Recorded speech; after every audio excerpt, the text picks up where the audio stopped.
irrational number means what? A number which can neither be expressed as a terminating decimal nor as a repeating decimal. That is known as irrational number. मतलब हमारा जो decimal expression है उसका वो terminating भी नहीं होगा और रिपीटिंग भी नहीं होगा. Means non terminating and non repeating decimals are called irrational number. तो आपको चेक करना है कि नॉन टर्मिनेटिंग भी हो और नॉन रिपीटिंग भी हो, then that will be irrational number. जैसे मान लो कि हम अगर एग्जाम्पल लेते हैं 0.01, देन 001, 0001 एंड सो ऑन. तो ये जो एग्जाम्पल है इसमें ध्यान से देखना, डेसिमल के बाद से पहले तो ये हमारा कैसा है नंबर, ये नॉन टर्मिनेटिंग है और ये नॉन रिपीटिंग भी है क्योंकि यहाँ पे रिपीट नहीं हो रहा है सीक्वेंस आपका. ये 01 है, after that you have 20 and then 1, then 30 and 1. तो नंबर ऑफ जीरोस तो इंक्रीज हो रहा है. Okay, so this kind of decimal that is non dominating and non repeating, it's known as irrational number. Now see, a positive integer which is not a perfect square is irrational. Means कोई भी हमारा number, positive number जो कि perfect square नहीं है वो irrational है. जैसे मान लो स्क्वायर रूट ऑफ 2, तो ये स्क्वायर रूट ऑफ 2 क्या है आपका, इरेशनल है. स्क्वायर रूट ऑफ 4 नहीं होगा. स्क्वायर रूट ऑफ 4 जो होता है ना, इसकी वैल्यू क्या होती है, 2 होती है, तो ये रैशनल कंसीडर होगा, ये हमारा इरेशनल नहीं होगा. जो परफेक्ट स्क्वायर नहीं हो उसका स्क्वायर रूट आपका क्या हो जाएगा, इरेशनल नंबर. तो square root of 2, square root of 3, square root of 5, square root of 7 and so on. बहुत सारे इरेशनल नंबर आएंगे. ठीक उसी तरीके से a positive integer which is not a perfect cube, जिसका परफेक्ट क्यूब नहीं होता वो भी इरेशनल होगा. जैसे क्यूब रूट ऑफ 2, ये भी हमारा इरेशनल है. क्यूब रूट ऑफ 3, ये भी इरेशनल है. अब क्यूब रूट ऑफ 27 नहीं कर सकते हो क्योंकि वो 3 का क्यूब होता है. पाई की जो वैल्यू होती है ये भी इरेशनल कंसीडर होती है, बिकॉज हम लोग कंसीडर करते हैं मैथ्स में pi is equal to 22/7, but 22/7 is the approx value, it is not the exact value. Mathematically pi की वैल्यू जब कैलकुलेट की जाएगी तो ये एक नॉन टर्मिनेटिंग और नॉन रिपीटिंग डेसिमल आता है. तो अगर क्वेश्चन आता है कि इस पाई इज रैशनल और इरेशनल, तो हमारा आंसर क्या होना चाहिए, पाई इरेशनल नंबर है. जब हम पाई को 22/7 के फॉर्म में अज्यूम करते हैं तो ये इसकी एक अप्रॉक्स वैल्यू है. तो 22/7 तो आपका रैशनल है, बट पाई क्या है, irrational. Now understand the properties of irrational number. सबसे पहले ना हम ये लास्ट वाली प्रॉपर्टी देखो समझेंगे. मान लो हमारे पास एक रैशनल नंबर है और एक इरेशनल नंबर है. जैसे सपोज करो हमारे पास रैशनल नंबर है 2 और इरेशनल नंबर है √3. तो जब आपके पास एक रैशनल और एक इरेशनल नंबर है तो इन दोनों का सम जो होता है, अगर आप इसको ऐड करोगे तो क्या हो जाएगा, 2 + √3. तो इनका जो सम आएगा ये भी अपने आप में क्या हो जाएगा, ये इरेशनल हो गया क्योंकि ये अब एक साथ हो गए. इसको आप ऐड भी नहीं कर सकते हो, है ना, क्योंकि 2 आपका रैशनल है. तो sum of 1 rational number and 1 irrational number is irrational in property.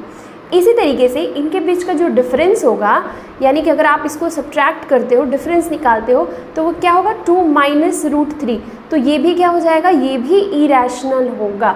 या ये हमेशा अच्छे से ध्यान में रखना है कि जब हमारे पास एक नंबर रैशनल हो और एक इरेशनल हो तो इसका सम भी इरेशनल होगा, इसका डिफरेंस भी इरेशनल होगा, इसका प्रोडक्ट भी आपका इरेशनल होगा. अगर आप इन दोनों को मल्टीप्लाई करते हैं तो मल्टीप्लाई करेंगे तो क्या करेंगे, देखो 2 × √3, तो ये क्या हो जाएगा, 2√3. तो 2√3 भी कैसा नंबर हो गया, इरेशनल नंबर हो गया. तो इसका सम, डिफरेंस, प्रोडक्ट, ये सब हमारा इरेशनल होता है. ठीक है, अब हम देखते हैं फर्स्ट प्रॉपर्टी को. देखो यहाँ फर्स्ट प्रॉपर्टी क्या बोल रहा है कि sum of 2 irrationals need not to be an irrational. मतलब ज़रूरी नहीं है कि अगर आपके पास 2 इरेशनल नंबर हैं और आप उसको ऐड करते हैं तो वो ऐड करने के बाद भी इरेशनल आएगा. मान लेते हैं कि हम 2 इरेशनल नंबर कंसीडर करते हैं, 2 + √3 और 4 - √3. अब ये देखो, ये हमारा ये दोनों नंबर क्या है, इरेशनल है. तो पहली प्रॉपर्टी क्या बोलती है कि sum of 2 irrational need not be an irrational. अब मान लो इसको अगर हम ऐड करते हैं, हम लोग प्लस कर देते हैं, तो जब आप प्लस करोगे, ब्रैकेट रिमूव करोगे, तो 2 और 4 ये क्या हो गया, 6, और प्लस √3 और माइनस √3 आपका कैंसिल हो जाएगा.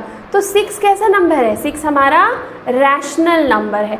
यानी कि अगर आपके पास 2 इरेशनल हैं तो ज़रूरी नहीं है कि वो ऐड करने के बाद भी इरेशनल आए, वो रैशनल भी आ सकता है, इरेशनल भी आ सकता है. यही प्रॉपर्टी है जब हम डिफरेंस करते हैं। अगर हम डिफरेंस भी करेंगे तो ज़रूरी नहीं है कि वो इरेशनल आए, वो भी रैशनल हो सकता है। और प्रोडक्ट भी अगर आप दो इरेशनल नंबर का करते हैं तो वो रैशनल हो सकता है। Difference of two irrational need not be an irrational. Now suppose दो इरेशनल नंबर हम लोग कंसीडर करते हैं 5 + √2 and 3 + √2।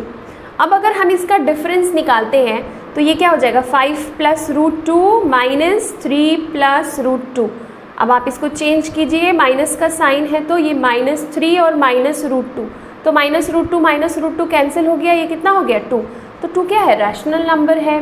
Product of two irrational need not be an irrational. Suppose करो हम एक प्रोडक्ट लेते हैं √3 × √3, तो √3 × √3 हमारा क्या हो जाता है 3, तो 3 क्या है, रैशनल है। It's mention need not be an irrational. किसी किसी कंडीशंस में हो भी सकते हैं और नहीं भी हो सकते हैं। This one is very important. If you have two positive rational number a and b, अगर दो पॉजिटिव नंबर मेरे पास है और हमको उनके बीच में एक रैशनल और एक इरेशनल नंबर फाइंड करना है, तो रैशनल का तो पहले भी वीडियोस में बताया गया है कि आप उन दोनों को ऐड करके बाई 2 कर देंगे। अगर आपका नंबर है a + b, तो rational number one rational number क्या हो जाएगा, a + b/2। अगर आपको उनके बीच में इरेशनल नंबर फाइंड करना है तो आप क्या करेंगे, दोनों को मल्टीप्लाई करके उसका स्क्वायर रूट लेंगे, square root of a × b। ये जो है हमारा ये इरेशनल नंबर हो जाएगा।